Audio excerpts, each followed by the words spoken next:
Welcome, listeners, new and returning listeners, to today's episode of the Black Business Roundtable. I am your host, Doug Blacksher, broadcasting to you live from the city of diversity, that is Oakland, California. I am excited to be here today to talk about some great things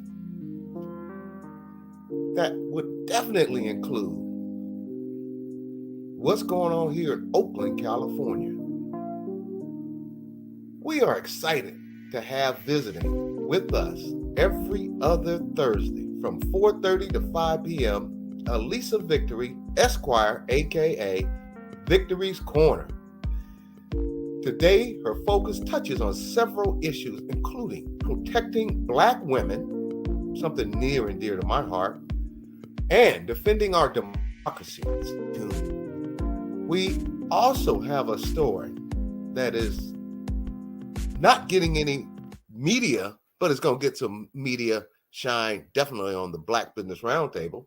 I want to bring to your attention out of El Paso County, Colorado, which is when you hear the story of a Black rancher that is experiencing threats, including lynching. This is 2021, folks. Lynching. You will all want to reach out and help this farmer trying to facilitate making a living off the land his family purchased. Disgraceful, Colorado. This story has infuriated me, and I literally mean infuriated me, many ways. And today we need to level-headed and grounding of our mental health expert.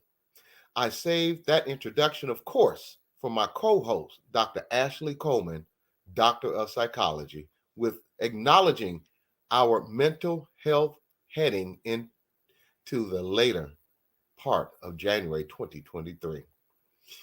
A deepest thank you for my brother, our mastermind behind this podcast dynasty, Mr. Doni Glover. I always throw a doctor behind because he's doing an outstanding job putting this whole program together. The Black Business Roundtable appreciates being a part of your growing network, Doni Glover, and dedicated to bringing the real, unfiltered news before. Black Business Roundtable is proud to be a part of #BlackUSA.news, #Doni Glover. Today, January 19th, 2023, as noted via the National Day calendar, today is Get to Know Your Customer Day. And once again, today is Get to Know Your Customers Day. Remind businesses, reach out to patrons and get to know them better. #Get to Know Your Customers Day. Thank you, National Day calendar, for that. Some current events in the way of news today. Last night was the last series of storms, giving California a bit of reprieve for several days. And the way it's situated, the next 9 to 10 days, we're supposed to have dry days, as we need a little time to dry out and clean up as best we can. Did you realize there are 2 states in the United States that recognize Dr. Martin Luther King Jr. and Robert E. Lee, a Confederate general, on the same damn day? Yes, folks, this was recently brought to light by the bank, and once again, by a bank flyer posted in the window regarding being closed in observance. I can't do all your homework, audience, for you, but do an internet search. And if you have money in that bank, take it out.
I believe we're back on live, audience. A little internet problems there. But continuing where I left off, Monday, January 16th was observance of the Martin Luther King Jr. Day and a day of service. So how did you celebrate the day?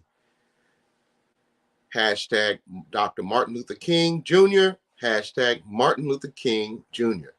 January 26, 2020 was the loss of Kobe Bryant due to a fatal helicopter accident, which is a total of 8 passengers and 1 crew member died. Hashtag Kobe Bryant, hashtag Kobe Bryant Remembrance. Have you visited local hotspot Knfolx for yet a bit of conversation? Coffee, wine, culture, a spot to uplift one another and bring a sense of community. Wow, I can't wait to get back there. Open daily, Monday through Friday from 7:30 a.m. to 9 p.m. Their address is 1951 Telegraph Avenue, Oakland. Instagram at Knfolx Coffee, hashtag Knfolx Coffee. This week's Black Business Roundtable thumbs up goes to dun, dun, dun, dun, the Warriors for their trip to the White House to visit with President Biden, Vice President Kamala Harris, and our newly elected mayor, Mayor Shane Tao, was also there and photographed with both of our leaders. I'm so proud of Mayor Shane. She's been in Washington, D.C., all over the country, getting prepared to bring this city out of its dire needs of leadership. This week's Black Business Roundtable thumbs down goes to dun, dun, dun, dun, those people here in Oakland and Alameda County who are making it difficult for our Black women elected politicians. And I will be naming names in the near future because we're not going to have it here in Oakland. We're not going to have it here in Alameda County. We're not going to have it here in the state of California. And we're not going to have it here. We're not going to have it here in the United States of America. This is the 21st century, and we need to get our act together, all of us. Today's show highlights, and let me say this before I go to my next thing. don't receive the thumbs down in hashtag the town. Do better. You are welcome to come and talk with us about it and make it right. Hashtag BBRT Naughty Less and hashtag BBRT Naughty Less 2023. Today's show highlights. Today, I look forward to our segment today with Allyssa Victory, Esquire, in Allyssa Victory's Corner. Victory Corner, I love that.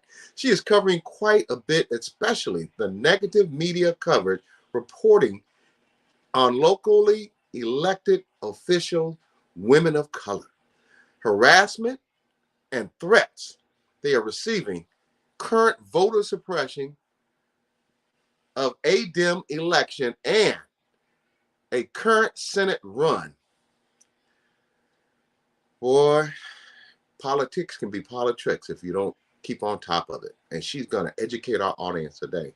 The last portion of our show will be regarding the Black-owned ranch of Mr. and Mrs. Courtney Mallory, the sister of the veteran, Freedom Acres Ranch in El Paso County, Colorado.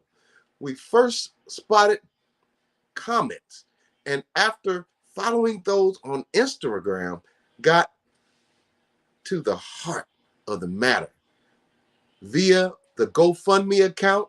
Started with the lead in deputy leading assault. Deputy, wait a minute. Deputy leading assault in Steel Black Farmland. Instagram at Black Farmland Owners Matter.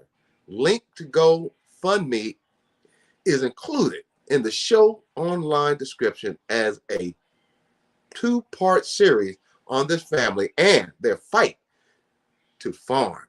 Hashtag fight to farm.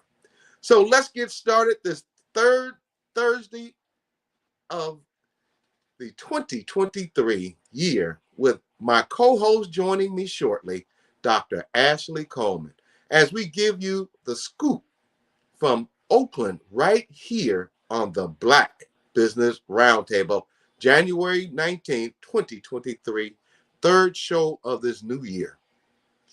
My co-host and show guests today include Therapeutic Thursday check-in with Dr. Ashley Coleman, Doctor of Psychology, tenured and immediate past department chair, Assistant Professor of Psychology at University of the West. Welcome back, Dr. Ashley. Allyssa Victory Esquire, a civil rights leader, educator, a licensed attorney serving across the Bay Area and the state of California. On Instagram at Victory4, and that's F-O-R, Victory4 Oakland. And now for the national political highlights. Kevin McCarthy, a new Speaker of the House. I wonder what kind of deals he had to get to pull that one off.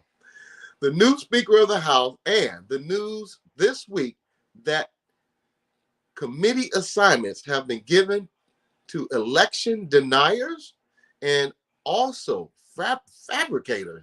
So we're just giving nilly-willy, Kevin McCarthy, election deniers and fabricators of the truth. Wow, this country is going in the wrong direction. How low will the Republicans go? Pretty soon they'll be playing kickball with the curve.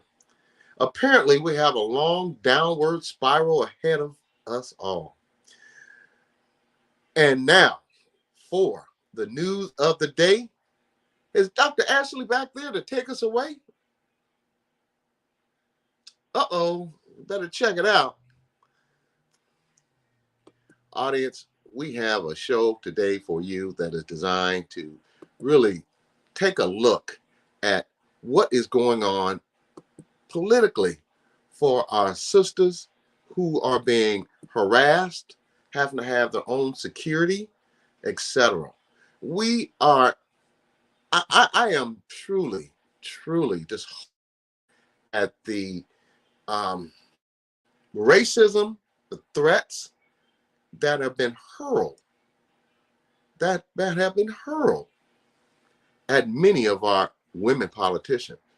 It's very critical that we all understand that. Oh, I'm back on. All right. All right, Dr. Ashley, you see I had a little bit of IT problems, but can you hear me? I can. Hi, Doug. Hello. I'm going to turn it over to you, audience. And now for the news of the day, Dr. Ashley, please take us away. Thank you. Absolutely. And greetings to our audience. On this day, January 19th, 1930, white mobs attack Filipino farm workers in Watsonville, California. And again, we always want to acknowledge the Equal Justice Initiative, who publishes a daily calendar of historical events.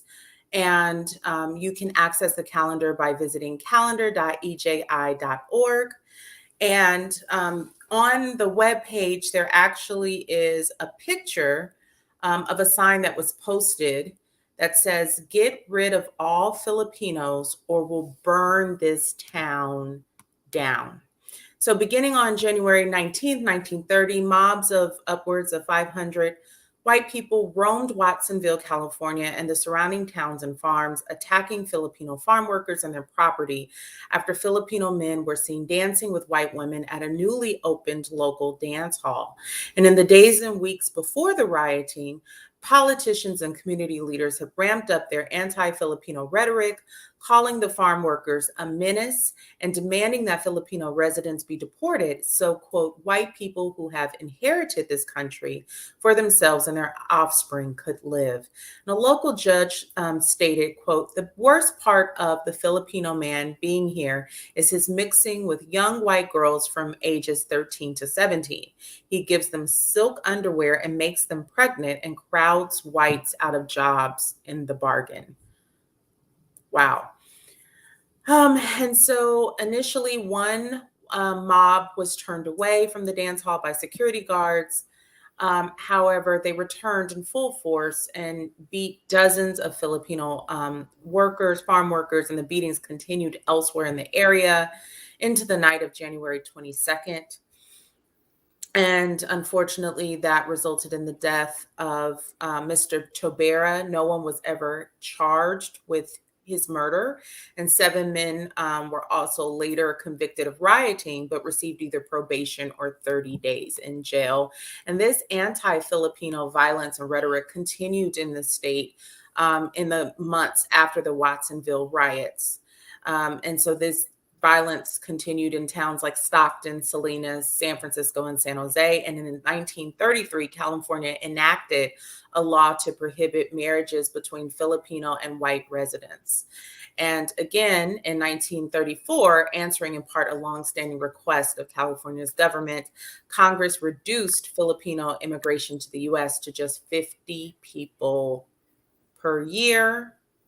In September of 2011, the California legislature officially expressed regret and apologized for these events and actions. So acknowledgement with apology and changed behavior goes a long way. Doug? Dr. Ashley, that's an incredible story. And each week, audience, Dr. Ashley articulates and educates our audience and our listeners that we have a shameful, rich history of discrimination, and we think it's our duty to bring it to the forefront so that people understand what happened in the past. If we don't stay on top of things, it will happen in the future. Dr. Ashley, thank you for sharing that story with us.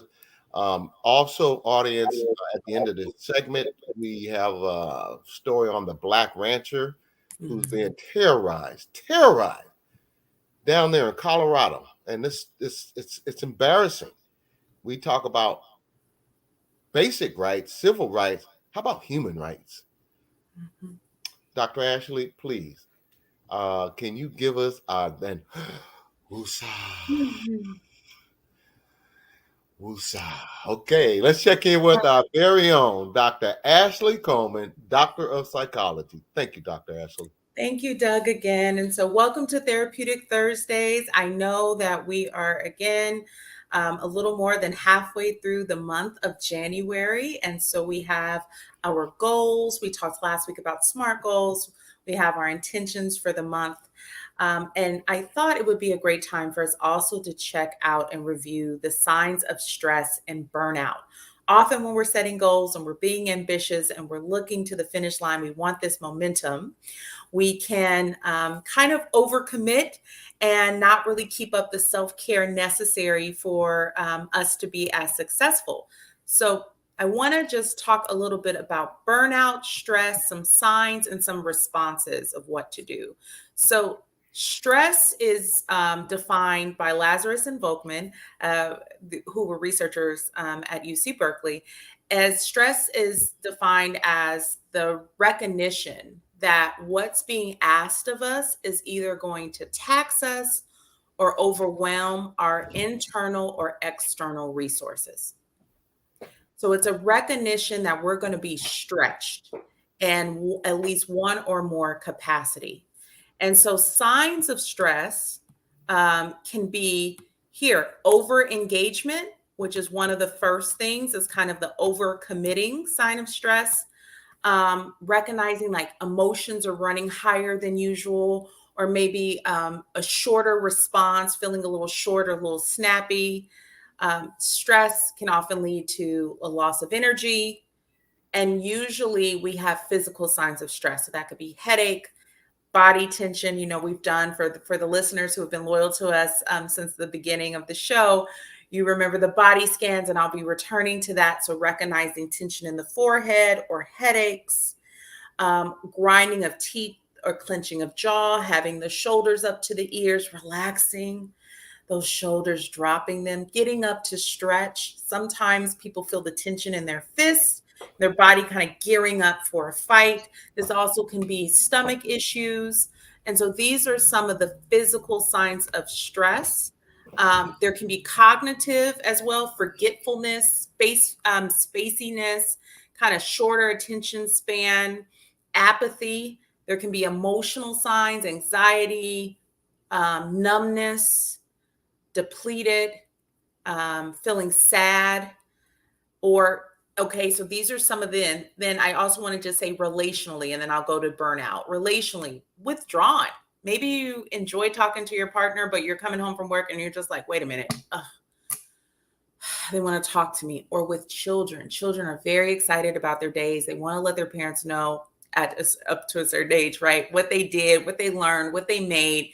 And so recognizing if you feel yourself pulling away, it's normal that maybe you're just overextending. So you need some rest, but you can ask for that and do that in a way that's not rejecting to others. And another sign of stress is kind of like a withdrawal or a loneliness and isolation. Whereas burnout is more associated, it's like chronic stress, which can lead to a sense of hopelessness and almost like an abandonment of work, an abandonment of social responsibilities, just more of a chronic response and a more checking out.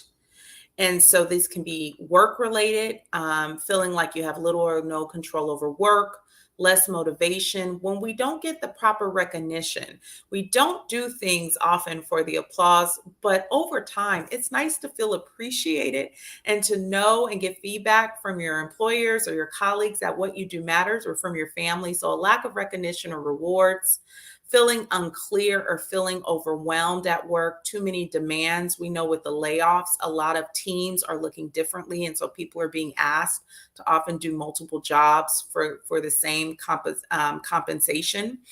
And then doing work that's monotonous. So also lifestyle, working too much can cause burnout. The cost of living we know has increased exponentially, as I'm sure many of you have looked at the price of eggs and have gasped. I'm sure it's not just me. And so there are also signs of burnout with overworking to make ends meet, and then not having the proper time to do the self-care that you know how to do. And so again, those are signs of stress, and then there's signs of burnout, and then there are things that you can do about that. So some things that you can do to kind of restart yourself, some physical things, exercise. If you can't get to the gym, if you don't have home equipment, if you can walk where it's safe and lit when it's not a tsunami outside, but walking, swimming, soaking in a hot bath with candles and music, stretching, here, sitting in the sun or getting vitamin D, either through capsule or naturally, sitting in a garden or among nature. When's the last time you've walked the lake? This is a great opportunity. Some mental strategies, saying an affirmation, reading something pleasurable. You may not be able to read a book like you used to or a chapter, but can you read 3 to 5 pages to reward yourself? Getting organized, making a list, any new hobbies. And then also for some may find that having a trusted place to talk about your feelings and emotions are so important. And so as always, this is a great time if you have insurance to check out your benefits and to seek out a mental health professional who can help you develop strategies for longevity and to sustain yourself. And so therapyforblackgirls.com, therapyforblackmen.org. If you are experiencing a psychological crisis, you can dial 988 or visit your nearest emergency room. You can also text 741-741 if you prefer communicating via text message. But as we're looking forward to goals and strategies, knowing that you are in the longest relationship that you're ever going to be in, and that's with yourself. And so your health is important so that you can enjoy all the things that you want to work on and achieve this year. Audience, as you all know, I am a huge proponent on mental health. Mm-hmm. And this show today, Dr. Ashley, I'm glad that we have our superhero warrior of social justice, Victory Corner, coming up. But audience, be clear. I was one of those people who was uninformed, unintelligent, and not really understanding how important it is to be mentally capable and competent, as well as to be physically capable and competent. So take your mental health seriously. See a doctor of psychology. Thank you, Dr. Ashley. And we have a couple of minutes before our special guest, who's going to be a part of the podcast for Victory Corner. Well, I saw something in the writing that said, "What's Libby's what's Libby's new job?" Mm-hmm. Mm-hmm. Well, let me say this, audience: we can't have her back here in Oakland doing any more damage. So, thank God she turned out, and I wish her luck. One of the things that everyone knows during the campaign process, I can be pretty brutal when I'm defending the city that I was born and raised in and still reside in.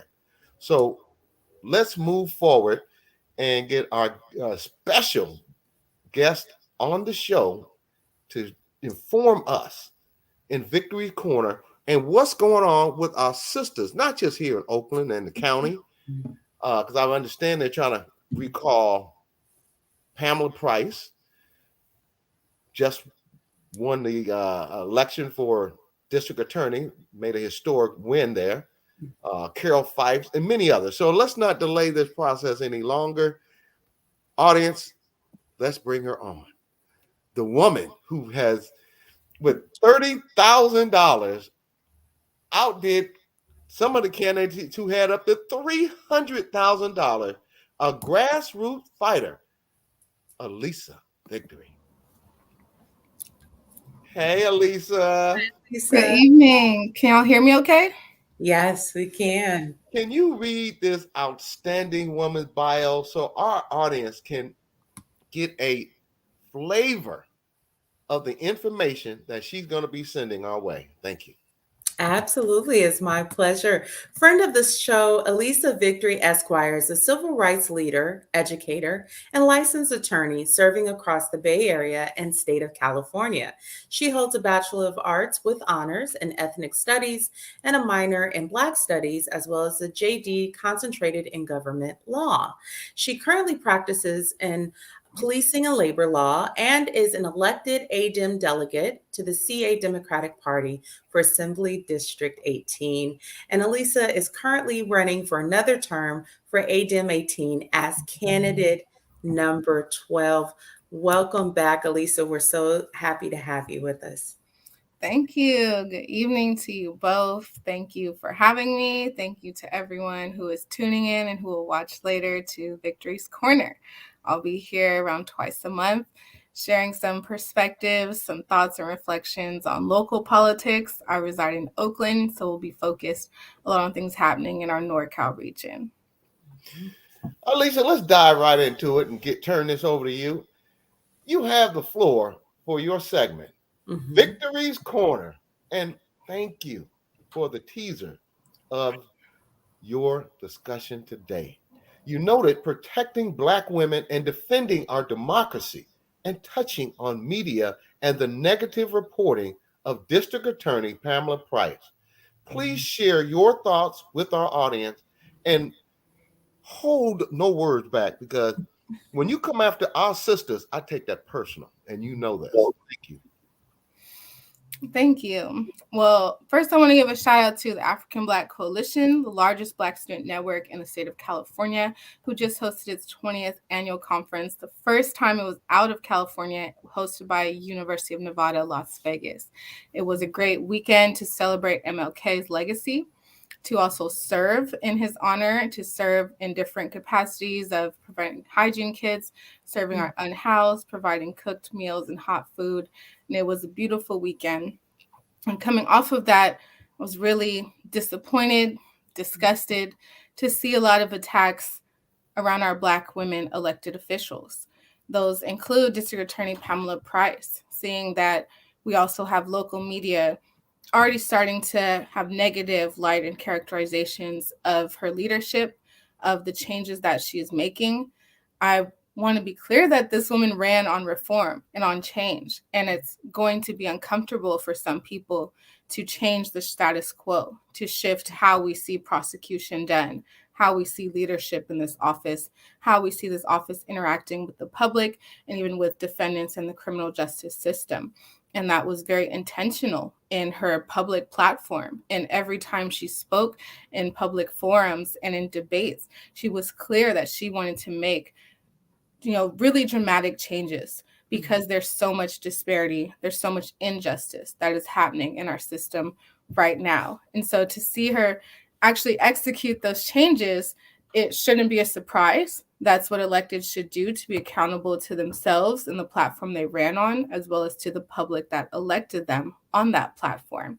And so to see media already characterizing those shifts and changes very negatively is, again, disappointing and disgusting. And I don't think it's going to serve public safety, which has been in the news rampantly, right? It's been in the news for so many different reasons, is the number one topic for the mayor's election that I was a part of, but also for the district attorney's election. And so having a new DA, we should all be invested in her success. And again, I want to elevate that she is clear on the changes she intended to make and is going forward with that.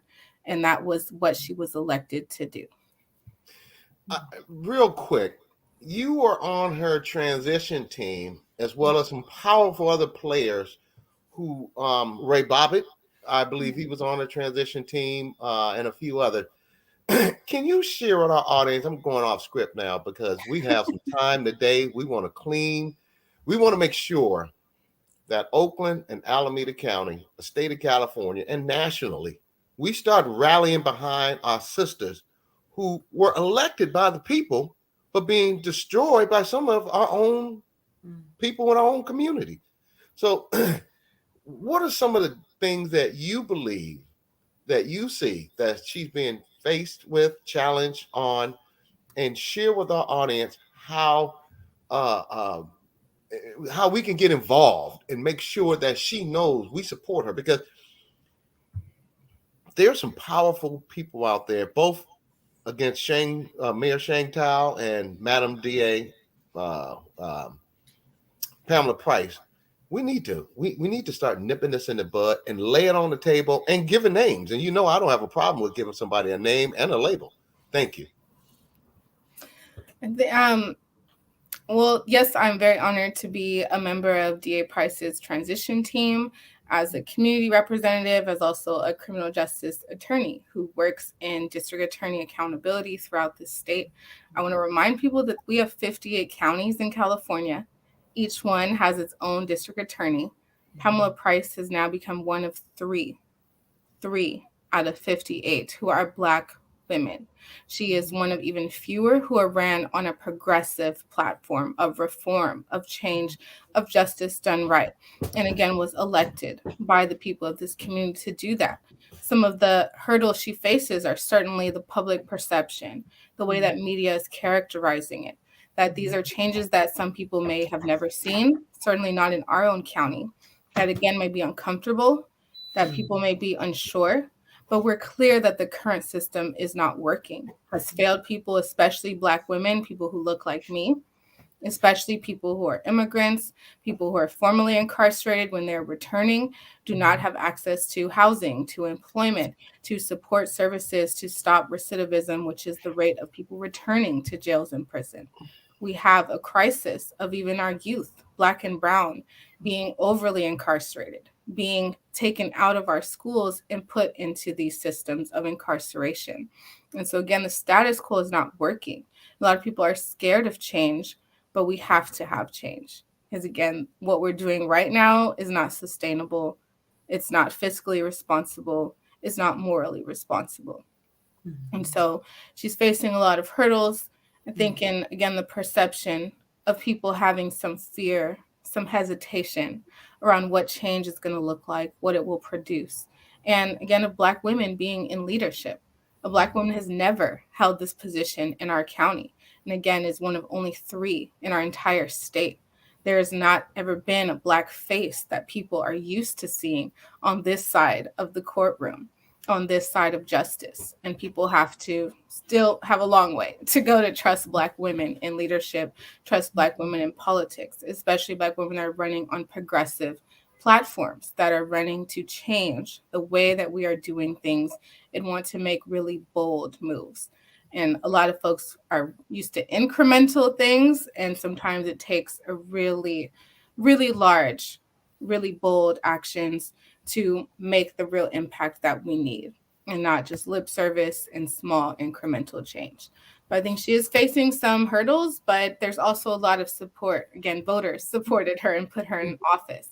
All of those folks that cast a ballot should be watching, should be supporting those moves to make sure that she's implementing the platform that she ran on. All those folks who endorsed her, who funded her, should continue to be supporters, to continue to fund her, to continue to expand the network and reach of our progressive DA's mission. The organizations that have already been doing criminal justice work and policy should hold her accountable, right, to her own platform and to the needs of our community, right? Even if she's a progressive DA who has come from our community, no one is above being accountable to the people that elected them, to the folks that they serve, whether or not they voted for them or not. And so there's so many opportunities to expand partnership, transparency in this office. And I'm excited about what DA Price has already committed to in her campaign and platform, but also what is to come now that she is in office and is already taking action to do just what she said she was going to. Dr. Ashley, please. Yeah, no. So in addition to Pamela Price, can you update our listeners on what's going on with Councilmember Carol Fife?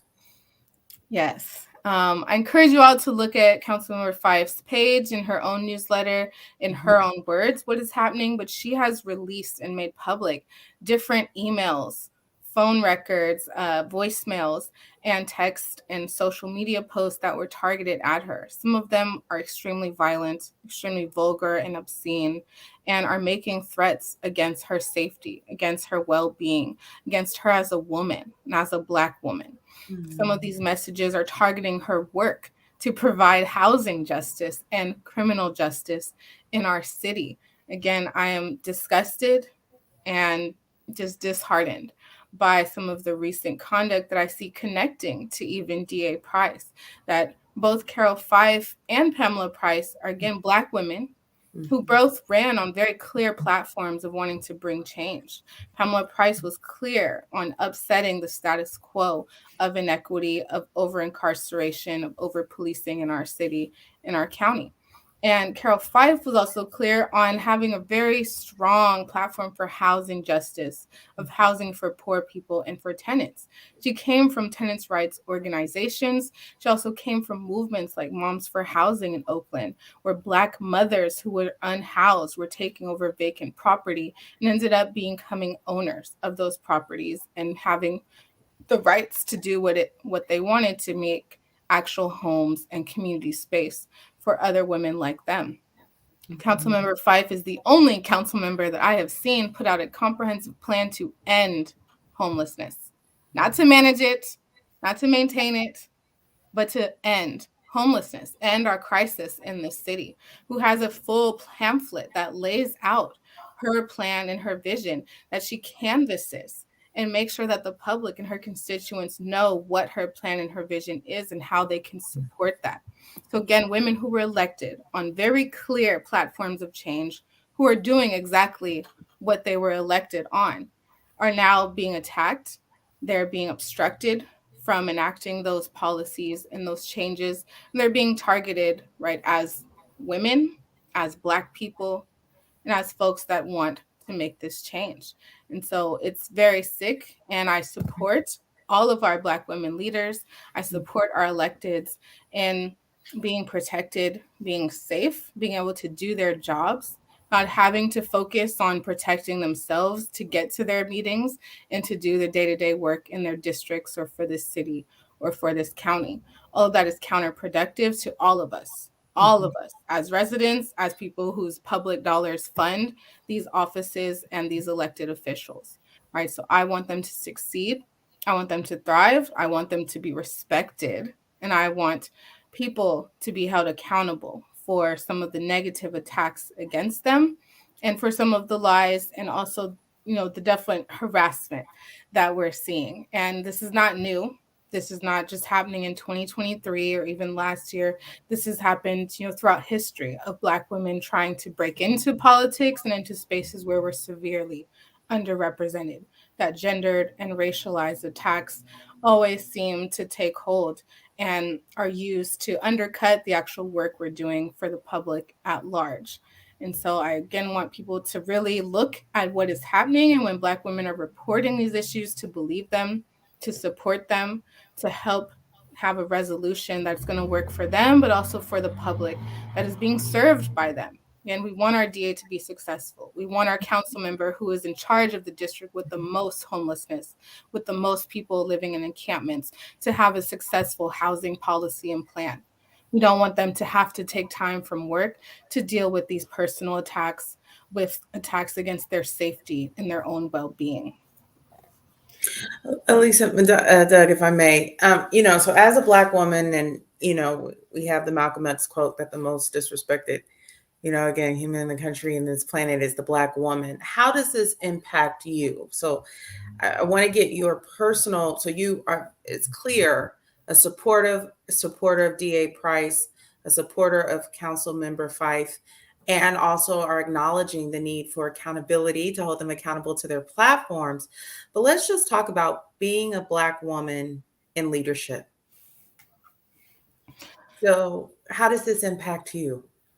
I mean, again, it's a bit disheartening. It's I want to always reach out and offer my support and my voice as a fellow Black woman who is in leadership in this city, who's from Oakland, who recently ran for mayor to be the first Black woman mayor of our city. I know that we have acute racial issues that are affecting Black people. They're documented and confirmed by this city, that we know who is most affected by racism, by historic racism and present racism. And we still don't have real solutions to that. And so when I see Black women that are representing, that are leading unapologetically, they're inspiring to me. But again, I see the opposition that comes against them. I see the narratives that come against them. It makes me think I have to do even more work to be prepared to offset that other candidates, that other leaders don't have to deal with, don't ever have to think about, don't have to put money and time and emotional energy and space into. And that, again, is why we need to have more support for Black women, because we face higher barriers. We face more opposition and more issues, even in basics like fundraising and outreach when we are running for political office. Right. We are intentionally left out of these spaces and conversations, and these women are still pioneers. We're still hearing first Black women to do XYZ. Again, we've never had a Black woman lead this great city of Oakland. And most people are shocked when I tell them that, because we have so many Black people here, so much Black culture and Black history here. It's not reflected in our leadership. And so for me, it again inspires me and motivates me to continue on my journey. It pushes me to align with these women and to reach out to support them, to just hear them, to honor their stories, and that they're coming before me and helping lay out the path and taking a lot of heat and helping me understand what I'm going to have to deal with, understanding the different solutions that they're proposing to us. And they're fighting for themselves, and they're also asking us to stand with them. So they're making clear calls to action, and I want to amplify those as well and make sure that we're all able to support Black women in leadership, whether it's in our churches, in our homes, as well as in our elected offices. Allyssa, Doug, I'm just going to go off script here for a second, because I think it's really important what you're saying. And in my Therapeutic Thursday reflections, I talked about stress and burnout. And often, as you mentioned, people need to get used to Black women in leadership, that there is a sense of coping with stressors that counterparts of other racial or gender groups don't necessarily, in the intersection of identities, don't have to deal with. And so I want to bring up the strong Black woman stereotype. I'm so glad we're talking about the disgusting, targeted comments that these women are experiencing, because often Black women have not only been asked to lead and not be given the proper title, but also to suffer in silence. And so I just want to commend you for bringing attention to this, and also Councilmember Fife, and we also support DA Price. But Black women are no longer suffering in silence. We're saying we hurt, we have feelings just like everyone else. We want to be treated with respect just like everyone else. And this is and the effort to be of service is also, unfortunately, sometimes synonymous or includes enduring pain from the very community that they're also trying to serve. Whew. You said a word, hit a nerve. Right. Absolutely. I mean, it's a labor of love to serve, to put yourself out as a public figure, that, there are higher standards where more people are able to criticize you, to critique you, to look into your life and investigate things that you've done or are doing, because you are a public official, because you're paid by public salary. But still, that burden, that attention seems to fall more acutely and more negatively on Black women. Again, we're often not trusted, especially me as a young Black woman who is running for office, was told even by elders in this community, and let's be real, even our own Black elders told me I was not ready to lead, that I didn't know what I was doing, that I should wait for permission. I don't ever wait for permission or ask for permission to lead. I was trained as a leader by this city, by my elders in this community, and I'm doing what I was trained to do, what I am meant to do. And I want to have intergenerational conversations around that, because all are needed. We need our young people to be activated and to lead. We're trying to get more younger folks to vote with our Oakland Youth Vote, right? So we want to go more younger. We want to expand people who are participating in determining the future of our city and its leadership. But there's still so much internal strife, but also, again, the external pressures. And again, Black women are so severely underrepresented that we're constantly questioned of why we're here, of why we're competent, of what we're going to do. I've seen it happen to Pamela Price, to Carol Fife, who are my elders, who have much more years of experience, who argued at the Supreme Court of the United States, and we're still told that they're not competent enough. Right. So I told folks, hey, you think I'm young running for mayor now, even if I ran in 30, 40 years, people would tell me that I was not ready, that I didn't know what I was doing. And part of that resilience of Black women is having to persevere and push through so much of the negativity and doubt, even when it's coming from our own community, people who look like us, who've raised us and trained us to do exactly this. Again, once we're in position, we're ready to go. We're ready to lead, and other folks can try to stop us. But I'm thankful that Black people are speaking up, are speaking out, that Carol Fife went public with the messages and attacks, because it's only going to make us stronger. It's only going to help us unite and to support one another more. Doug, I promise I'm going to turn this over to you, but I have Kobe behind me and I'm just shooting just like him, like a shooting guard. I'm so glad you brought up the age group, but this is where, Doug, I know you hold Black men accountable, and I so appreciate that. And I want to appeal to the brothers as well. There's so much sisterhood in the Black community, and it's so wonderful. And often it's sister to sister support, affirmations, encouragement. Brothers, we could use your support too. And we're not saying that all of you aren't supporting. We know many of you are active and supporting and backbones, but this is where we really need that unity. Elders, we need you to understand we honor you and your glory days and your wisdom to pass down. But just sharing and passing that baton is so important, because it gets heavy. It gets heavy. And so we just thank you. Allyssa, Doug has some questions, but I just had to just affirm what you were saying. And just this need to come together, which, Doug, I know you've been echoing for weeks now, especially post-election. Absolutely. We need it all, from men, from non-binary folks, from non-Black people. I'm in a legal profession where Black folks are severely underrepresented, but Black women even more so, right? It's a male-dominated profession overall. A lot of my legal mentors were Black male attorneys. So again, we still need your support, your wisdom. We need you to speak up and to support us all as a community who are underrepresented in multiple spaces. Well, I couldn't have said it better myself, ladies. Allyssa, what is happening with the Dem statewide election that is causing concerns? And audience, let me share this briefly before Allyssa address that question. I've been Pamela Price's alternate delegate since 2017, and I'm still an alternate delegate for the for the Alameda County Democratic Central Committee. To that end, it came numerous times where I had to stand up amongst about 60 delegates and people in the monthly meeting and tell them, stop cutting her off, let her speak. Brothers, when you see that happen, man up, buck up. That's our sisters, our mothers, our wives, our daughters. Demand the same respect that you would want for yourself for our sisters.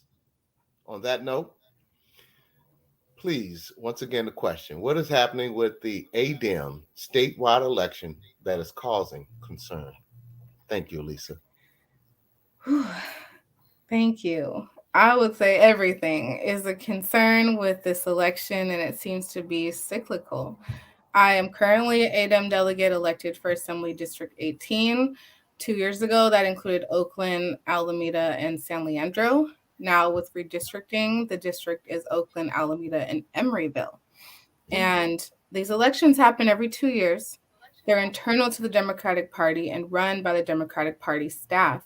But any Democratic voter in the state of California is able to participate. Those are thousands of people. We are the largest party. We are the majority of the state. We have a super majority in our legislature. and yet only a few hundred people vote in each district. This is usually decided by party insiders who are very active in local Democratic clubs, who already have some position within the party, who've been elected officials before. And the average voter doesn't even know about it. And the average person doesn't know that they can be a candidate. Every single one of the 80 districts elects 14 delegates to represent them to the party. And the delegates are 1/3 of all delegates that make up the central committee, who get to decide the party officers, the party's platform, and who the Democratic Party endorses. And that'll be critical for some upcoming elections like the US Senate seat, which I'm happy to talk more about. But I'm running on an independent slate, as I did 2 years ago. I'm number 12 on the slate. We're the People slate. You can follow us at 8018forthepeople.com and 8018forthepeople on Instagram. But the elections close this weekend. So again, there's been so many issues with voter engagement, voter accessibility, and voter outreach. There's only the option to register for this election online. There have been so many issues with people getting through the online system, needing support from the actual staff of the Democratic Party, staff being out of office, staff not having answers or responses, people having all types of glitches when they do register, getting PIN numbers for different assembly districts. Our slate was out at our voting center to help people, to make sure they knew how to register, that they knew what their PIN number was and how to take it in to vote on their ballot, that they understood that they had up to 14 candidates they could vote for, not just one. This is a very different election from your general elections, from your council or your mayor seats, even more complicated than ranked choice voting that we've talked about before. And so having real education is necessary. We've not seen any real translated materials, and so our slate has committed to providing information in Chinese and in Spanish to our voters. And it's been an uphill battle because even the Democratic Party has made changes without telling us as candidates, has made changes to the information online, to the voting locations. So information we're telling people then becomes outdated. And it's such a short timeline if people are planning to do something and things are changing in 1 week. It's been, again, a real battle to message correctly, to help educate and activate people. This is also a mail election, and some people who registered for mail ballots back in December are not receiving them. And if they don't receive a ballot, they have to go vote in the last vote in-person vote centers this weekend. And again, this already happened for our district. It happened on January 7th, the in-person voting for Assembly District 18. So now if you have to vote in person, you have to travel. You have to travel to locations this weekend, which include Hayward, Albany, Walnut Creek, and Fremont. And we are having a people's party this Friday in Oakland, 9 to midnight at Mellow Mellow Kava Lounge, which is kava, which is non-alcoholic, very family friendly, which is by the lake on Grand Ave. You can drop your ballots to us. You can get a stamp because these ballots that are required to be mailed back did not come with a stamp. We want to make sure that we remove as many barriers as possible to people voting, casting their ballot, being able to register and vote in person for this last weekend. Again, this election is usually decided by a few hundred folks that are often insiders to the party. This is a democratic election. These seats are supposed to be elected by the people, whereas other seats are from other elections, are from elected officials who have appointed seats. These are the only seats that everyday voters get to determine. It is important that people understand that power and they know how to wield it, that they have the proper information to exercise their right to vote. The Progressive Caucus of the Democratic Party has recently released a long message to the Democratic Party leadership about its failure to conduct fair elections, transparent elections, and there has been a new organization, a website created that endorsed a number of delegates throughout the state that appears to have come from Chair Rusty Hicks's account. This again is undemocratic behavior, is not transparent behavior. If our chair wants to support specific delegates who will determine if he gets to remain chair or not, he should be public and transparent about that. If he is behind this organization, I ask him to be public about it. If he's not, then I join the Progressive Caucus, who has asked the Democratic Party to investigate how an outside organization has gotten access to his accounts, is able to send information to his account recipients, and is using the Democratic Party's copyrighted logos and information. So there's a lot of questions that still need to be answered, and they're only going to get answered with folks who are willing to hold our electeds accountable. That's again why I'm running on an independent slate, why I'm running with independent leaders who are everyday Oaklanders, who lead on our city commissions, who do our city culture and arts, who have worked on different campaigns, including mine, as well as DA Pamela Price's, to elect real progressives, and who are committed to protecting Black women and defending our democratically elected results for local elections. Both have been at stake in recent news, and we need delegates that will stand up and also make sure that the party is going to support our local electeds and the different reform platforms that they're pushing here. I'd like to say, how many people of color, since you are really, because one of the things that I've been doing, Kalima Pryfor, Barack Obama Shaw, these are men who I brought in and got them engaged. Can you let our audience know, with your high visibility in the ADEMs, what's the African American Black the makeup of the group when you go to these different meetings? Thank you. Thank you for the question. So statewide, again, I said every single assembly district has these elections, has 14 delegates. We're only 1/3 of the total delegates, which are around 3,000 plus around the state. Out of all of those delegates to the Democratic Party, Black delegates are less than 1%. Less than 1%. I started the Elect Black ADEMS campaign when I first ran in 2021 to educate the public on this statistic. We partnered with the Black Caucus of the Democratic Party, who helped to elevate the different Black candidates that were running and our stories of why. Many of us are marginalized in our local parties and central committees. Again, there's not a lot of us throughout the state, certainly not in each district. And so I'm committed to having a majority Black slate with the People's Slate, and to partnering with progressive slates throughout the North Cal region. This is also a commitment I have for our central committee leaders and for those that will be elected to the Democratic Party. We've never had a Black person or a Black woman be chair of the Democratic Party. All right, so again, our leadership in this party does not reflect our democracy. It doesn't reflect our Democratic voters.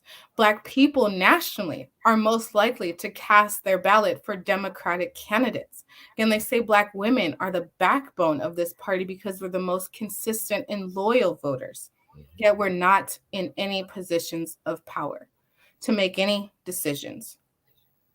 And so I am committed, and I'm the only Black woman who is currently elected as an ADEM delegate for this assembly district. I'm committed, again, to keeping my seats, and that's why I'm running for re-election.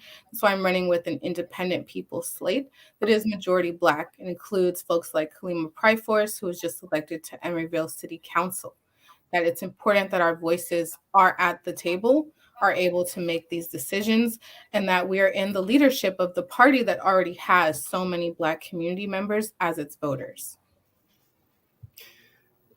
Do you have any concerns regarding the Senate seat opening up possibly in California with Dianne Feinstein? Because, I'm a huge Barbara Lee fan. And I was reading some tea leaves. One stated that her competitors are raising millions and millions, and she has her resources aren't as vast as theirs. What concerns do you have about that? Thank you. Thank you. As I mentioned, these ADEM delegates get to help influence and vote on who the Democratic Party endorses. One of those key seats that we'll be deciding endorsement in will be the U.S. Senate seat. as everyone is assuming it will open in 2024. And this is Dianne Feinstein's seat. She's not announced any retirement, but she is getting up there in age. And I think it is time to pass the torch democratically to another leader. We're already seeing other candidates who are coming out and announcing that they will run for the seat. And that includes strong and confirmed rumors from Congresswoman Barbara Lee, whose district represents Oakland, where I'm at. There are 0 Black women in the U.S. Senate. Again, I want to be very clear. We are not in positions of power and governance to make decisions. The U.S. Senate only has 100 seats. The House of Representatives has over 400. And so the 100 Senate seats are extremely coveted, and we have 0 Black women in them. This was the impetus for the Keep the Seat campaign run by many Black women organizations after Kamala Harris vacated the seat and became vice president, that we realized there were going to be no Black women represented, no Black women's voice, no Black women to champion bills that may be specific to us in our community, no Black women as models of this leadership to help build a pipeline for others. And so I am strongly committed to seeing a Black woman in this seat, and am only hearing that Barbara Lee is the one considering, though I think many more candidates will come forward. I do have a lot of concerns because this is, something that doesn't happen very often, is one of few Senate seats that California has. And so it's a very historic opportunity for voters and for us to have a real champion who will make the decisions and be the leadership that we need in the Senate. I'm not about representation just because. I'm very clear about that. I'm not for supporting women just because they're women. If you have an agenda to move forward justice for our populations and for the communities in need, that is what I consider to be qualified. But we still want the representation as bonuses and as people who won't need to do as much work to understand the issues in those arenas. But again, with ADEM elections, with the Democratic Party running unfair internal elections, it's concerning of whether a Black woman could earn the support of her own political party, whether we'll get funded by our own political party, whether people will work for us, whether they'll endorse us, because I've seen my own party ignore me, flip on me when I ran for my seat for Oakland mayor. I've seen it happen to many other women, right? That the party, again, loves to champion Black women as its voter base, but when we are running for office, we're often overlooked, we're often not trusted or told we're not ready, or we don't know what we are doing. And we often face hurdles in terms of fundraising, endorsers, and support that other people and even white women do not have to deal with. So I am concerned about what we'll learn about the public's perception of Black women in leadership on this campaign trail, of Barbara Lee and other women who may join facing attacks similar to Carol Fife and other leaders because of their progressive values and the platforms that they run on, and for that discouraging other people in the process. I hope that there can be elections, endorsements, and decisions made with integrity and with fairness. And part of why I'm running for ADEM delegate is going to connect to those really critical elections in California that are coming up in the next 2 years. Well, that was a mouthful. Yes. I hope you answered your question too. Yes. We have a segment coming on, and I would love if your time permits, but we have a family in Colorado that's being beat down, harassed, even by the local deputy sheriff out there. I was hoping that you could come on because they're going to be watching tonight, and Dr. Ashley's going to talk more about it. But you have educated our audience over the last almost year now with your expertise in the political process, the democratic process. So I hope that you can stay on. Is that possible? Depends on, I can stay for maybe 20 more minutes. Okay. Dr. Ashley, because I would love to hear your perspective, as a lawyer, as a civil rights lawyer, Mhm. and possibly give these people a perspective of what's going on, of what they can do to defend themselves. They bought 1,000 acres in Colorado and have been bullied, literally bullied. So, Dr. Ashley, can we move things up just a little bit so that Absolutely. So I'll just acknowledge our quickly our producer and advertisement, and we'll go right into the GoFundMe and switch it around. Thank you, Allyssa, for your flexibility. Thank you, Mr. Donnie Glover of BlackUSA.News, and be sure to tune in to Chap and Friends on Mondays, Party Marty Let's Talk on Tuesdays. There's Black USA Crypto News with Kamal Hubbard on Fridays, as well as the Blackout Live from New York with Tajmir. And on Sundays, there's 60 Minutes in Black USA with Michael Haney. To join our BBRT advertising family or to be a possible guest on the show, reach us via our email, bbrt2021@hotmail.com. And in that email, please include the details about your company, its website, so that you can be considered. And now we'll go ahead, Doug, and cue me up so I can read this GoFundMe. yes, it's all you. I'm going to turn it over to you. Okay. And so here we go. Oh, wait a minute. It's my turn. Okay. Oh, next up, audience, Dr. Ashley will read to you the unbelievable story, which was initially found on Instagram, and the Black Business Roundtable team has contacted the rancher. We have noted the GoFund account of the Black-owned ranch of Mr. and Mrs. Courtney Mallory. Mrs. Mallory is a veteran too, served in the military. Freedom Acres Ranch is located on 1,000 acres in El Paso County, Colorado. Folks, if ever you were as angered as I was, and for good reason, this is it. This is it.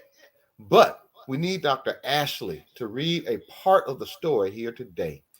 We have provided links for the entire two-part series of the show description. Dr. Ashley, please take it away. Thank you. Thank you. And so what I'll be reading is the GoFundMe page. Its title is Deputy Leading Assault to Steal Black Farmland. Black Colorado farmer terrorized. The GoFundMe was created by Geneva B on behalf of Nicole and Courtney Mallery. And so it starts off by saying, we are seeking that you can help our family members out at a time when they are in the fight for their lives, the fight for freedom and the fight for their land, the fight to maintain a family legacy now and generations to come.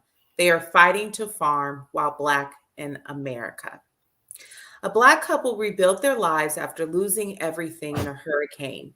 They never thought they'd be thrown into a fight for their ranch and possibly their lives in a predominantly white and hostile Colorado county. Every night on Freedom Acres Ranch is a gamble of life and death for Black cattleman Courtney Mallory and his wife, Nicole. As of late, he most likely will find tools destroyed, a prized calf stolen, or one of his hogs with their entrails spewing from slit bellies. The ranch hand has been murdered, beheaded, and butchered goat carcasses are a common sight. Recently, his newly born calf vanished. Not long ago, the mother of his Pyrenees puppies was poisoned along with several pigs. Often he picks up animal remains on the farm and has had to put out fires like when the chicken coop was set ablaze.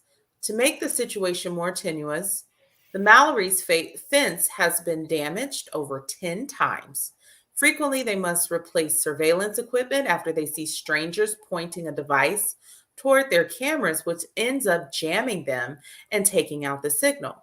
Plus, their electricity lines have been cut, and neighbors have stolen well water by running an illegal line from their source. One day, Courtney was chased by a white man when repairing a portion of his fence. The aggressor, who was in a car, gunned for Courtney, who made it to his vehicle in just enough time to dash away in a hellish pursuit. And once he made it to the end of his property, the man steered the other way.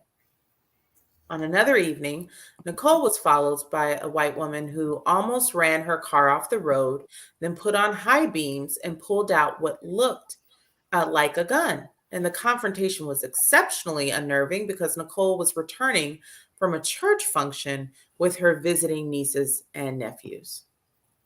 Once or twice a week, strange white people drive slowly by the ranch, stop and take pictures or video, and sometimes brandish guns at them. The couple is frequently followed, especially while they're in town. As a result, they rarely travel and are mindful at what time. Clearly, they are unwanted. And a quote from Courtney says, "Even the post office workers ask us why we're here." A regular phrase told to Courtney is that he quote, has a lot of balls to purchase land in the mostly white community.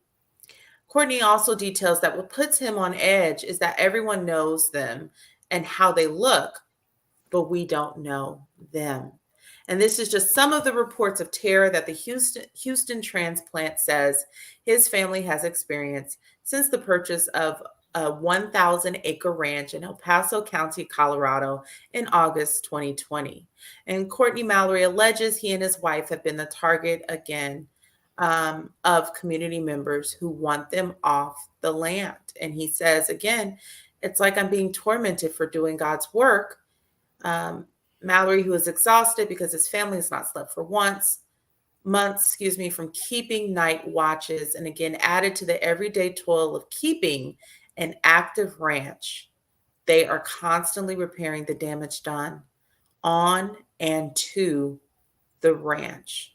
So I'll stop there to, again, given this respect of your time, Allyssa, and wanting you to weigh in. Now that was more than a mouthful. Wow.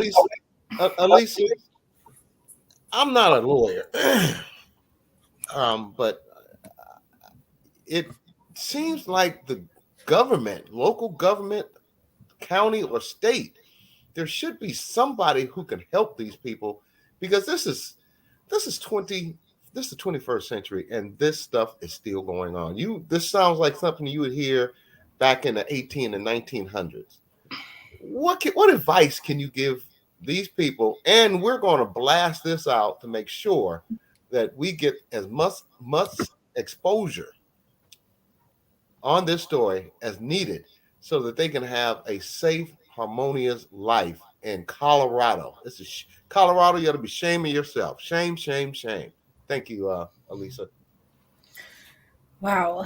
That was definitely a lot to take in. Seems like so much for any family to have to deal with, just setting up a business or growing their own produce. And my advice may not be the nicest because I have to keep it real, right? Racism is alive and well in this country, anti-Black racism to be specific.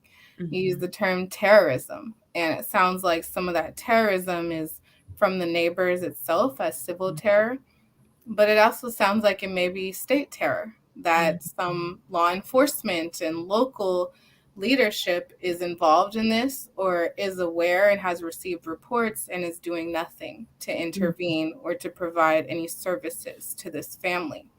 So the collusion of the very leaders that are supposed to hold people accountable or step in to protect a family like this, if they are also complicit in racism or white supremacy, it's hard. These are the limits of the law when law enforcement itself is engaging in unlawful behavior.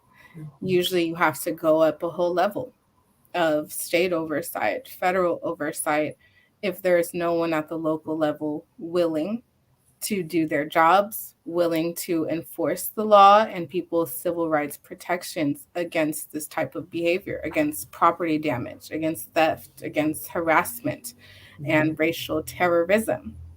I can say that this sounds similar to so many other housing discrimination cases I've represented, litigated in California. Wow. That cases that even involve actually non-Black folks, but people who were Asian, who were doing agriculture business up in Northern California, being targeted by sheriff's deputies, having their grow businesses and their farms destroyed by law enforcement. Right? Again, I've written about police terrorism across the United States, and I'm very clear that the police misconduct and police being called to hold them accountable are two sides of the same coin, and that Black people and folks of color are often left without real justice or adequate justice in our system. So that's why I want to be clear that I don't have the best answer, but I think this shows the inadequacies of the law, of law enforcement, when those systems itself may be complicit in someone's oppression or terrorism. I would recommend, again, they go to the next levels of state or federal if the local level is failing or if they are a part of this behavior. And to do what they need to do immediately for their own well-being, for their own sanity, right? Those are some things you can't get back, that money cannot compensate you for, that a court case will not help you with, that I see too often of people becoming paranoid and living constantly in terror and fear. And in some ways, that is the point. And I just want to send them a message to be strong, to keep spreading the message publicly and calling on support from across this country, to keep calling on. I saw some civil rights organizations and other groups mentioned to use their expertise, because sadly, this is not the first time I've heard this. This is not happening just in their state. This is happening across the country to people who look like them, to people who are moving, and especially to property owners, right? Land is the basis of all freedom. And there's going to be opposition and sometimes hostile, violent, racist opposition, depending on the neighborhood you're moving into. I would also bet there's probably racially restrictive covenants in some of these properties in this neighborhood that tells us exactly the history of this area. And again, why they may be so hostile to this Black family moving in, but not just moving in with acreage, moving in with business, moving in with livestock, moving in and making a footprint and doing for themselves and maybe providing food or resources to the community itself. So again, I'm not the most positive response, but it is happening, and I would encourage them to keep pushing, to keep publicizing and asking for help and for accountability, investigation, prosecution if necessary. And if it won't happen at the local, there's larger levels that they can reach to. Lisa, can I just, Doug, before you weigh in, because I definitely want to hear your reflection. So a part that I omitted from reading, and audience, I encourage you to go find the GoFundMe. They mentioned doxing. So this idea that in a, per the GoFundMe and a social media group for that community, all of the identification of the Mallorys was leaked, as well as a picture of Courtney Mallory with some comments about defending America. But I'm curious about doxing, releasing sensitive information with negative intent. How might that, a little bit of that legal, where does social media or this idea of privacy come in? I mean, it's very nuanced. It can also differ by state and what additional protections the state may offer. Social media makes a lot of things harder in terms of tracing who it might have been. Again, if this was public profiles or public photos, it's harder to claim that there was any violation of privacy if you posted a picture anywhere. If I have a picture of me at my college, university, on their website, right, that can become, anyone can copy and use that somewhere else. So it's hard to know exactly without knowing the specifics of who and where they got the information, where they might be posting it. Is it in their private groups or was it on really public sites?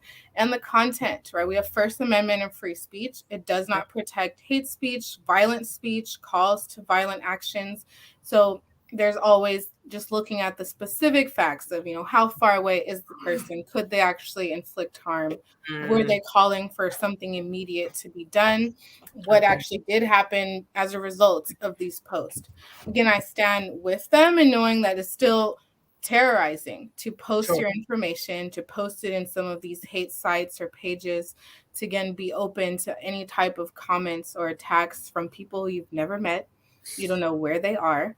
Right. And I think a part of it is them doing immediately what they need to do to protect themselves, making their pages private, being very careful about what they're posting and their locations and their information so that people can't claim, oh, this is all public already and we're just reposting it.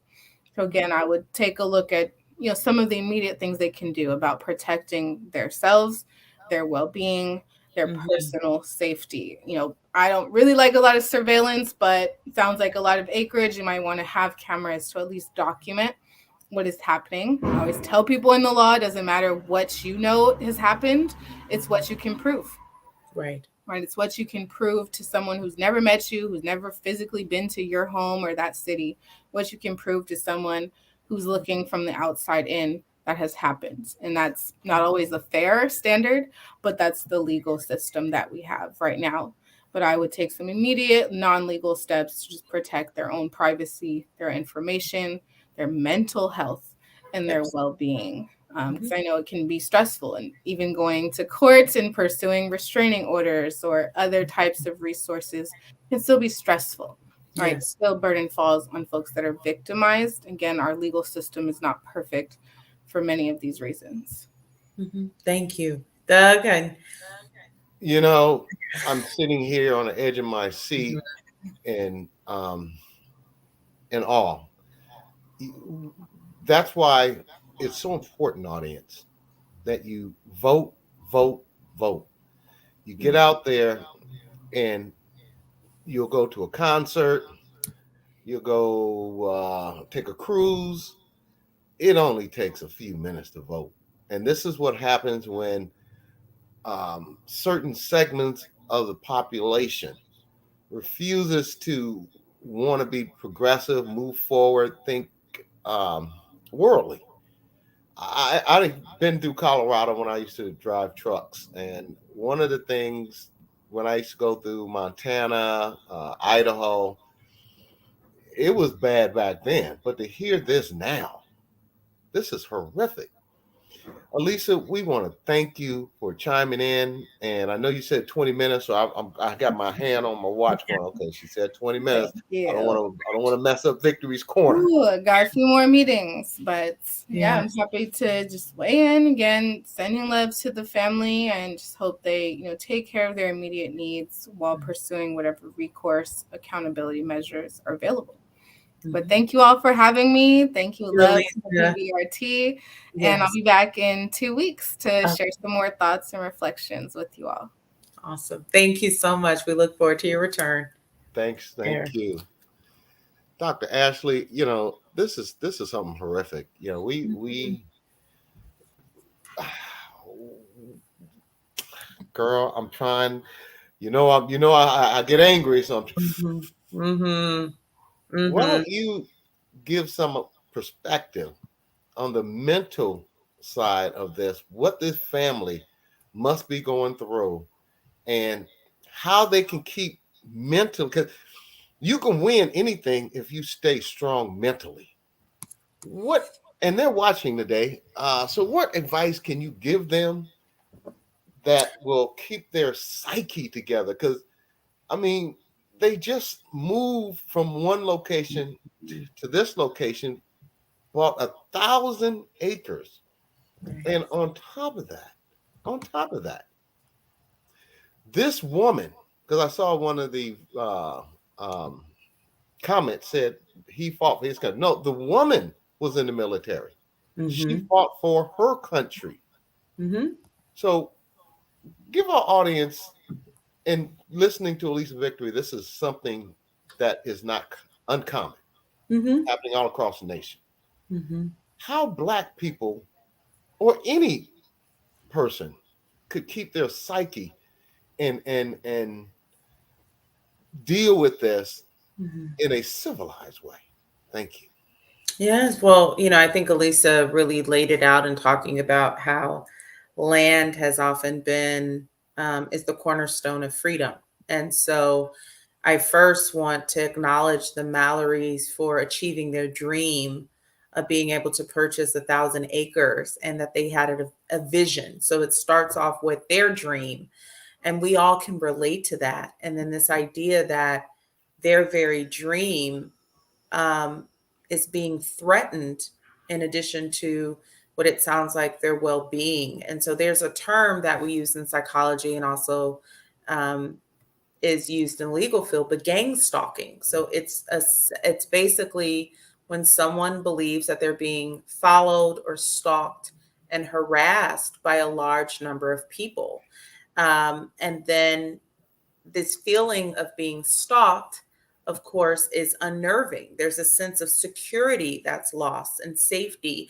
And as Allyssa was mentioning, that typically is the intent of the behavior. And so, this idea of trying to hold on to your dream while also being able to enjoy it.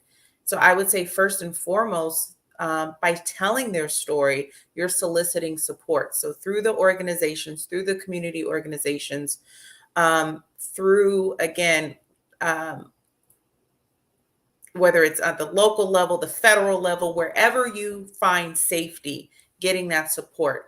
Unfortunately, often victims of stalking initially are not believed. So that's one of the dangers of it, is because of being invalidated or not being believed. And the intent again for stalking is to isolate an individual or a group. And so the Mallorys are fighting by making their story known, soliciting support, knowing their rights, and fighting for their well-being. In addition to that, it is really, really important. And I've worked with survivors of stalking. It's really important to access, again, therapy and just a team of individuals in general. So you have the legal aspect, where you can be trust, where you feel safe, because needing the validation, needing the safe space to share your thoughts and feelings vulnerably, to get again, to learn strategies in order to protect yourself.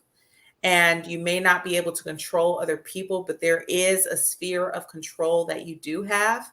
And that's often your emotional reactions to situations like this. But you need a place to be heard, and for someone to get it, and just to understand how terrorizing it must feel. And again, but how you can learn to be resilient, and you already are. But it's a journey, Doug. And again, I've supported people before who had been on the other side of stalking, and it really is an isolating experience. But when you have support, people that can help you, keep you going, places to let some air out of the balloon to vent those frustrations. Taking care of your mental health is so important. Taking care of your physical health is so important. And again, being willing to connect with trusted individuals that can help you make decisions about your safety. We have to take threats at any level seriously. And Mallory's family, I know you all are listening and watching the show today. We would love to have you come on and articulate many of the things that are happening. We, my producer, who is an amazing young lady, has already reached out to quite a few people, and I'm going to just read them off because this is shameful, America. Shameful. You have a Black family that's going through domestic terrorism Mhm. in Colorado. And from my understanding, the deputy is one of the deputies, or several of the law enforcement is a part of that. So, Dr. Ashley, you, because I'm pretty emotional about this, and I'm looking to Mhm. fly to Colorado. I might have to drive so I can bring some help. But can you read off some of the information below, and then we'll go back and read it again, because nobody should go through this. Mhm. Nobody. Thank you, Dr. Ashley. No, absolutely. So first, again, there's the GoFundMe story, but there's the Instagram link. So the handle is at Black Farmland Owners Matter, and also hashtag Black Farmland Owners Matter. In addition, there's Governor Jared Poles. His phone number is 303 866 2471. Again, that's 303 866 2471. His Instagram handle is at GOVOFCO. There's also the NAACP, the national office, area code 410 580 5777. Again, our producer has been in contact with one branch in California, and the Instagram handle is at NAACP. There's also, again, the ACLU national number 212 549 2500. Again, 212 549 2500. Their Instagram handle is at ACLU_nationwide. There's also a local number, 303 777 5482. Again, 303 777 5482. There's also, we're going to go back to, there's a local NAACP number, 719 301 0726. Again, 719 301 0726. There's also Representative, I don't want to butcher their name, but Negusi, area code 970 372 3971. Again, 970 372 3971. There's Senator Cory Booker, 973 639 8700. Again, 973 639 8700. His Instagram handle is at Cory Booker. Senator Warnock, 770 694 7828. Again, 770 694 7828. And the Instagram handle at Raphael Warnock. And again, Senator Hickenlooper, area code 303 244 1628.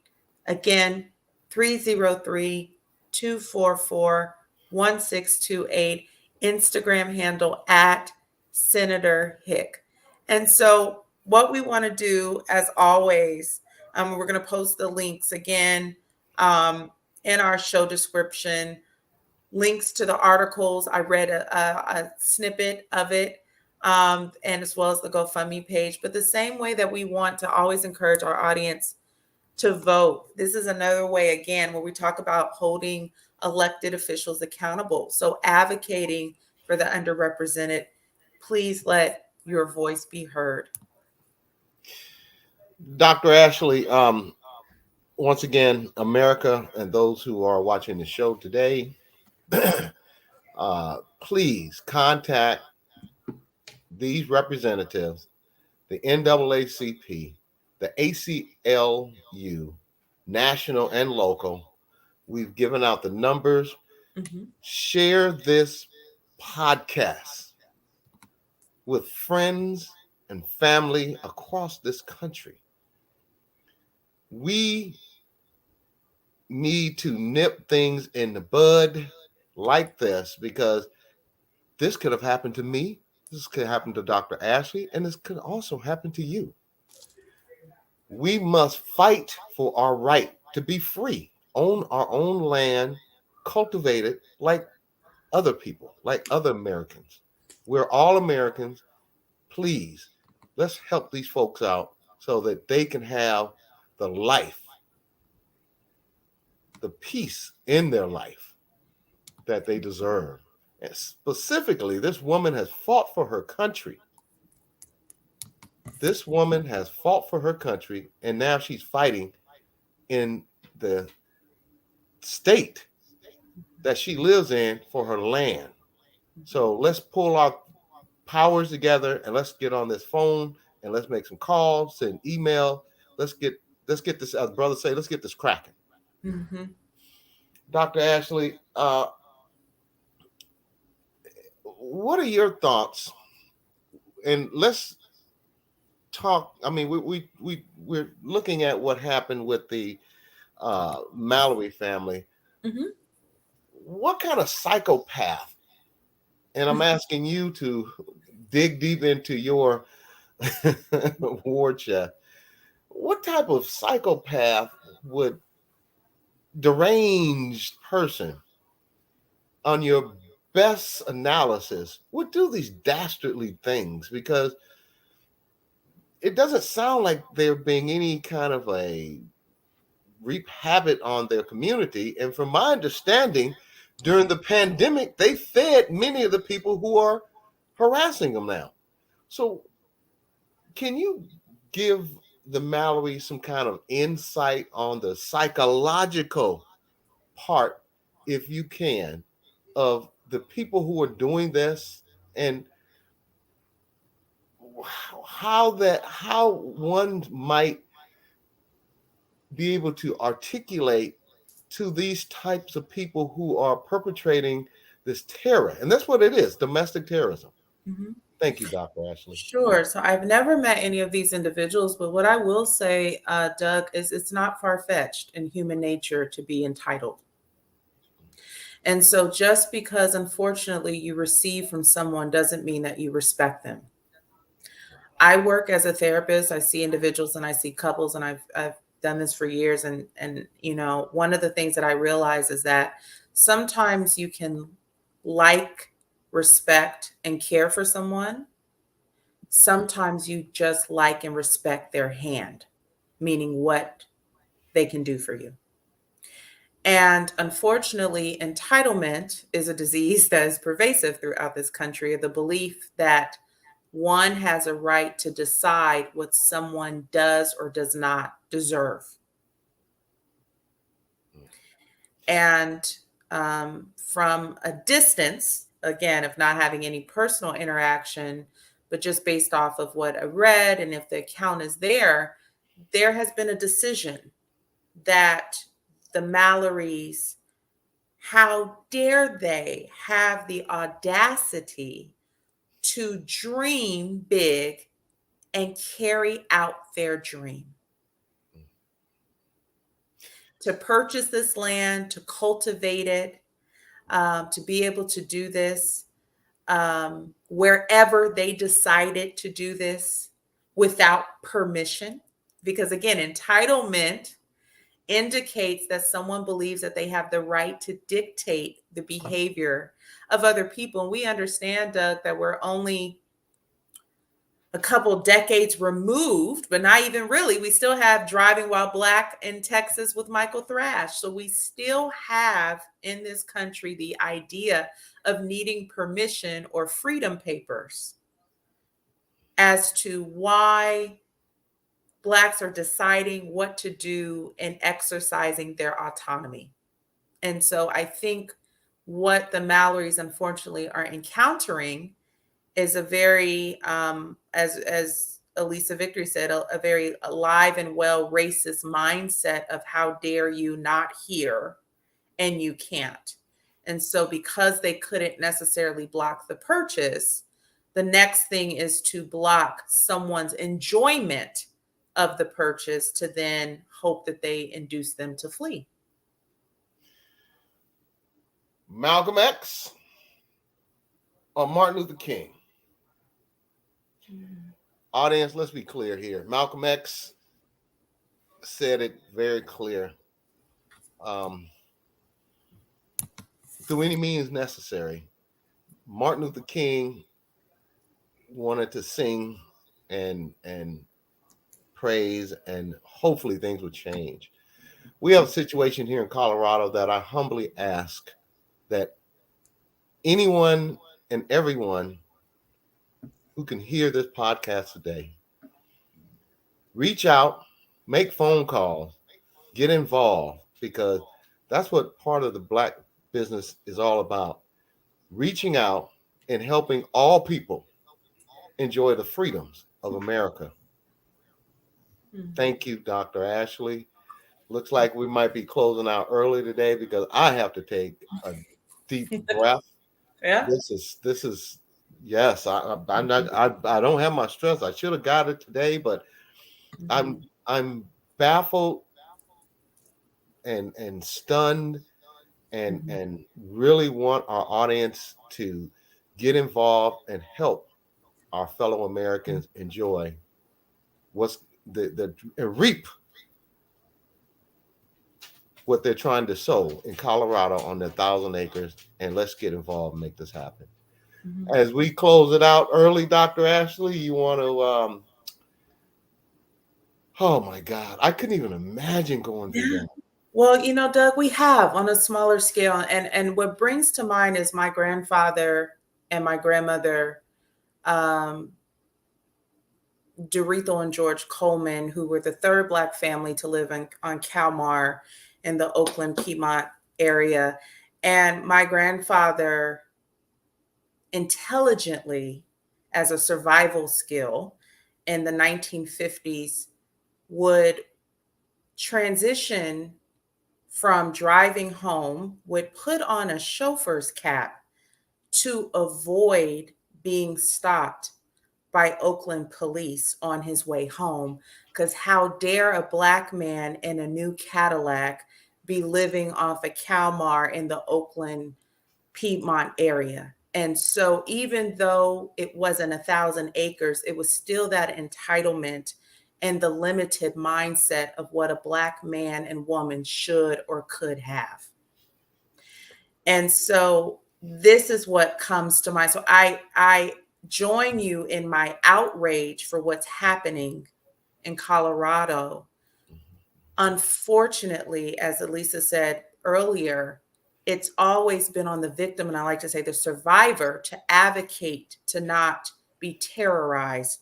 But this has happened, unfortunately, for too long, when Black people decide what they want and realize their dreams. So that's who came to mind. And I still think about that. And when I heard that story about my grandfather, I thought, oh, wow, how wise. And I felt sad that he had to do that. And then decades later, it was me being stopped in Danville for the same reason. How dare I be on my way home in Danville?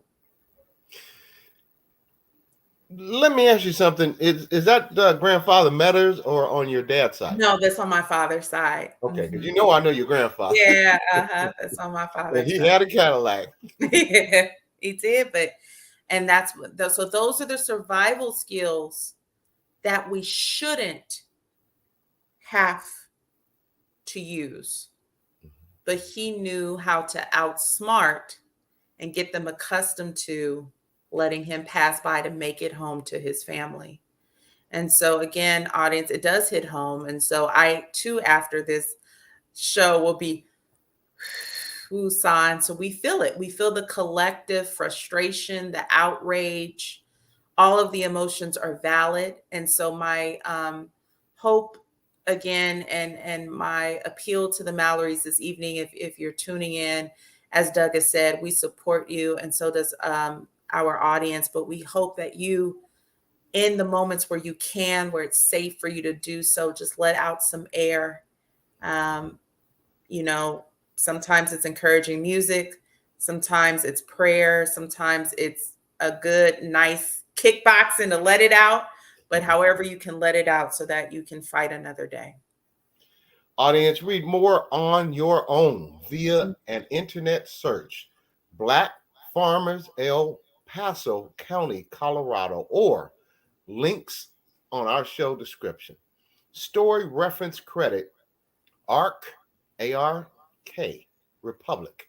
Both articles are written by, I want to make sure I pronounce her name correctly, written by Kaya Nyambi Shivers. Did I correct? Yeah, I think Kaya Nyambi. Okay.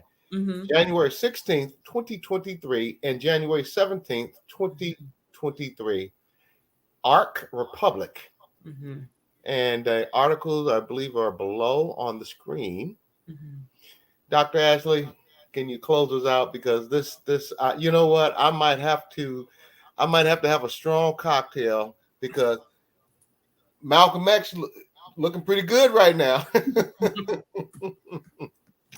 Thank you, Dr. Ashley. No problem. And in addition to the, again, Instagram handles that we provided earlier and ways to advocate for the Mallorys and to have your voices heard, we also have some other favorite pages that we want to remind you of, people in the community that we admire, friends of the show. So there's at Sabir Lockett, Instagram handle at Sabir Lockett, at millennial.democrats, at Victory FOR Oakland, at Kevin_Jenkins 510, and also at Knfolx, KINFOLX Coffee. So, and we'll be again weekly announcing others, but just some of our favorites. Doni Glover, thank you again for this platform and your continued support for uplifting and maximizing marginalized voices. Audience, you know we have sister shows, so you know we keep it real here, and so do our colleagues. So there's Chappin Friends on Mondays, there's Titillating Tuesdays with Stacey Dennis, and there's Party Marty Let's Talk on Tuesdays, Black USA Crypto News with Kamal Hubbard on Fridays, the Blackout Live from New York with Tajmir, and on Sundays, 60 Minutes in Black USA with Michael Haney. Again, if you want to join our advertising family or to be possibly considered to be a guest on this show, please email us at bbrt2021@hotmail.com. In your email, include the company details so that, again, we can consider you for this show.